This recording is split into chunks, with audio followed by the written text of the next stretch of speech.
ये कहानी है एक ऐसी औरत की जिसका पति उसे खुश नहीं कर पाता, इसलिए वो एक पेंटर के साथ अफेयर स्टार्ट कर देती है। अब वो दोनों एक होने के लिए किस हद तक जाते हैं, ये हम इस वीडियो में देखने वाले हैं। हेलो दोस्तों, आज हम जिस मूवी को एक्सप्लेन करने वाले हैं उस मूवी का नाम है इन सीक्रेट, जो 2003 में रिलीज हुई थी। मूवी स्टार्ट होती है और हम एक आदमी को देखते हैं जो अपनी बेटी थेरेस को अपनी बहन के पास छोड़ने आता है, क्योंकि उसकी वाइफ की डेथ हो गई थी। वो अपनी बहन को कुछ पैसे देता है और कहता है कि मैं जल्दी वापस आऊंगा और मेरी बेटी को वापस ले जाऊंगा। उसकी मैडम का नाम रिक्विन था।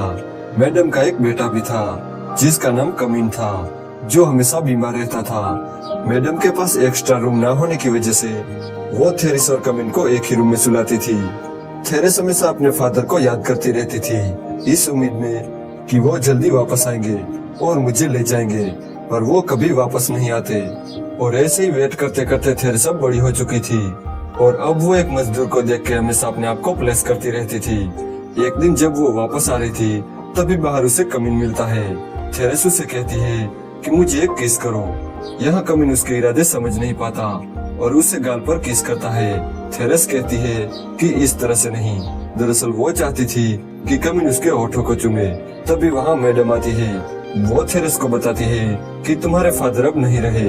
कुछ दिनों बाद कमिन को पेरिस में जॉब मिलती है, इसलिए वो सभी अब पेरिस में शिफ्ट हो रहे थे। लेकिन पेरिस जाने से पहले मैडम थेरेस को बताती है कि तुम दोनों शादी कर रहे हो। थेरेस के पास और कोई रास्ता नहीं था और उसे ना चाहते हुए भी कमिन से शादी करनी पड़ती है। इसके बाद वो तीनों पेरिस जाते हैं, जहाँ कमिन अपनी जॉब ज्वाइन करता है। थेरेस इस शादी से बिल्कुल भी खुश नहीं थी। उसे ऐसा लग रहा था कि वो जेल में है। कमिन दिन भर काम करता था और रात को घर आता था। उसे वो काम पसंद नहीं था, पर जिम्मेदारी बहुत बड़ी चीज होती है। एक रात जब वो घर आता है तब थेरेस उसके साथ गपागप करना चाहती थी। वो उसे सेड्यूस करती है और कमिन को इन सब में जरा भी इंटरेस्ट नहीं था। वो बचपन से ही बीमार था। एक दिन कमिन अपने फ्रेंड लॉरेन को अपने घर लाता है, जो कमिन के साथ उसके ऑफिस में काम करता था। मैडम भी लॉरेन को पहचान लेती है और वो बहुत खुश भी थी, क्योंकि लॉरेन अब बड़ा हो चुका था। लॉरेन एक आर्टिस्ट था। जब ये सभी बातें कर रहे थे तब थेरेस लॉरेन को देख रही थी। वो उस पर फिदा हो गई थी। लॉरेन भी नोटिस करता है कि थेरेस उसे देख रही है। जब लॉरेन पेंटिंग कर रहा था तब थेरेस उसके पास बैठी थी और उसे ही देख रही थी। तभी कमिन को कुछ काम आ जाता है और अब थेरेस और लॉरेन इस कमरे में अकेले थे। कमिन के जाते ही लॉरेन थेरेस से कहता है कि अपने कपड़े उतारो। थेरेस पहले से ही लॉरेन पर फिदा थी। वो अपने कपड़े उतारते हुए कहती है कि हमारे पास बहुत कम टाइम है, और यहाँ ये दोनों खपाखप करते हैं। इसके बाद इनका अफेयर स्टार्ट हो जाता है और इन दोनों को जब भी मौका मिलता ये दोनों शुरू हो जाते थे, मानो उन्हें सब कुछ मिल गया हो। थेरेस हर बार कुछ न कुछ बहाना बनाती थी और लॉरेन के पास जाके खपाखप करवाती थी। थेरेस लॉरेन के प्यार में इतना पागल थी कि वो लॉरेन को बताती है कि तुम मुझे पहले क्यों नहीं मिले। धीरे धीरे अब कमिन को थेरेस पर शक होने लगा था। एक रात कमिन थेरेस के साथ खपाखप करता है, पर थेरेस को कमिन के साथ जरा भी मजा नहीं आता। कुछ दिनों बाद कमिन थेरेस को बताता है कि हम कल गांव वापस जा रहे हैं। उस रात वो ये बात लॉरेन को बताती है। वो कहती है कि मैं तुम्हारे बिना नहीं जी पाऊंगी। तब लॉरेन उसे समझाता है कि कमिन को हमारे रास्ते से हटाने का एक ही तरीका है, हम उसे मार देंगे। ये सुन के थेरेस डरने लगती है। तब लॉरेन उसे कहता है कि हम उसे इस तरह से मारेंगे कि ये एक एक्सीडेंट की तरह लगेगा। उस रात वो अपने बेड पर सो नहीं पा रही थी। वो सोच रही थी कि ये सही है या गलत। लॉरेन का उस पर ऐसा जुनून सवार था कि वो अपने पति को मारने के लिए तैयार हो गई थी। अगले दिन ये तीनों एक पार्क में जाते हैं। अब घूमते घूमते कमिन थक जाता है और थेरेस के आंचल में ही सो जाता है। जब वो उठता है तब ये तीनों बोटिंग करने जाते हैं। थेरेस को पूरा यकीन था कि लॉरेन कमिन को मार देगा। वो इस डिसीजन पर अभी भी सोच रही थी। इसके बाद हम देखते हैं कि लॉरेन थेरेस को बचा के नदी किनारे तक लाता है। अब वो दोनों यहाँ रोने लगते हैं। वो ऐसा नाटक करते हैं कि बोट डूब गई है, साथ ही कमिन भी डूब गया।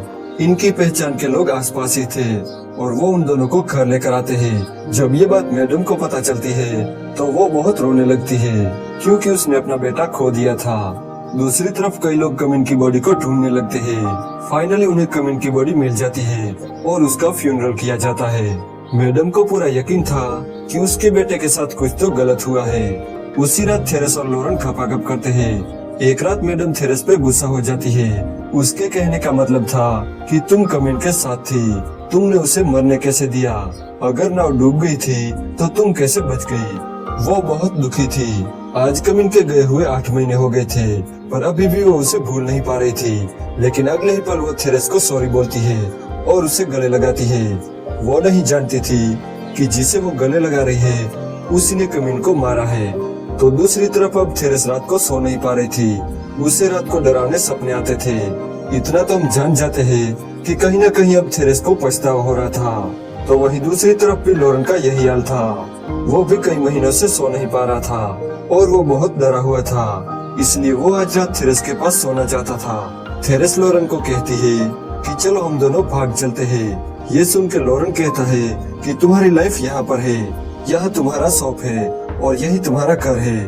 तब थेरेस कहती है कि वो सब अभी भी मैडम के नाम पर है। तब लॉरेन कहता है कि तुम ड्रामा करो कि तुम्हें कमिन की याद आ रही है।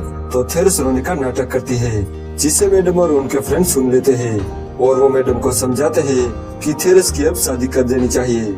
अगर उसकी शादी हो जाएगी तो वो उस दुख को भूल जाएगी। वो ये भी बताते हैं कि उसके लिए लॉरेन ही सही रहेगा। मैडम उनकी बात मान लेती है और वो ये सब बातें लॉरेन और थेरेस को बताती है। अब लॉरेन और थेरेस की शादी हो जाती है। शादी की रात पर लॉरेन कहता है कि ये वही रात है जिसका हम कब से इंतजार कर रहे थे। अब जो वो चाहते थे वो उन्हें मिल गया था और थेरेस इस शादी से जरा भी खुश नहीं थी। उसे अब पछतावा हो रहा था कि उसने अपने डिजायर के लिए अपने ही पति को मार दिया। साथ ही उसे मैडम का दर्द भी देखा नहीं जा रहा था। वो लॉरेन से कहती है कि कमिन की मौत कैसे हुई। वो दुखी होकर बोलती है कि क्या वो तड़पा था? तब लॉरेन कहता है कि तुम भी वहाँ मौजूद थी। थेरेस कहती है कि मैंने अपनी आंखें बंद कर ली थी। तब लॉरेन कहता है कि मैंने उसे आराम से पानी में डाल दिया था। थेरेस को लगता है कि वो तड़प तड़प कर मरा था। इस वजह से वो लॉरेन से लड़ने लगती है। वो कहती है कि तुम्हें उसे नहीं मारना चाहिए था। असल में कमिन को मारने के बाद उन दोनों की जिंदगी नरक बन गई थी। अब थेरेस लॉरेन की शक्ल भी नहीं देखना चाहती थी। ऐसे ही कुछ दिन बीत जाते हैं। मैडम अभी भी कमिन को भूल नहीं पा रही थी। एक दिन जब वो पार्क में बैठी थी तब उसे अटैक आता है और वो पैरालाइज हो जाती है और कुछ भी बोल नहीं पा रही थी। इस वजह से उन दोनों को अब मैडम का ख्याल रखना पड़ता है। लॉरेन मैडम को मार के उसकी प्रॉपर्टी हड़पना चाहता था पर थेरेस मैडम को बचा रही थी। एक दिन जब थेरेस मैडम को नहला रही थी तभी वहाँ लॉरेन आता है और उन दोनों के बीच फाइट हो जाती है और दोनों एक दूसरे को कमिन की मौत के जिम्मेदार ठहराने लगते हैं। उनकी ये बातें मैडम सुन लेती है और वो ये सुन के मरने जैसी हो जाती है। वो अपने दोस्तों को ये बताने की कोशिश करती है पर वो बोल नहीं पा रही थी, इसलिए वो उन्हें कुछ भी बता नहीं पाती। एक बार मैडम इंक से किसी तरह से फर्श पर लिख लेती है कि थेरेस और लॉरेन ने ही कमिन को मारा है। मैडम की फ्रेंड ये देख लेती है और दूसरे लोगों को बताने जाती है। जब इस बात का पता थेरेस और लॉरेन को चलता है तब वो दोनों एक हो जाते हैं और मैडम को मारने का फैसला करते हैं। वो उसे एक नदी किनारे ले जाते हैं। ये दोनों ऐसा दिखावा करते हैं कि ये तीनों पिकनिक पर गए हैं और मैडम की मौत हो गई। लॉरेन ड्रिंक में जहर मिलाता है पर यहाँ वो दोनों अपना माइंड चेंज कर लेते हैं और सुसाइड करने का फैसला करते हैं। वो उस ड्रिंक को पी जाते हैं और सुसाइड कर लेते हैं। तभी वहाँ मैडम के फ्रेंड आ जाते हैं और वो मैडम को बचा लेते हैं। कमिन को मारने के बाद इन दोनों का जीना हराम हो गया था। वो उसे मार के अच्छी लाइफ कैसे जी सकते थे और यही कर्मा है और यहीं पर यह मूवी एंड हो जाती है।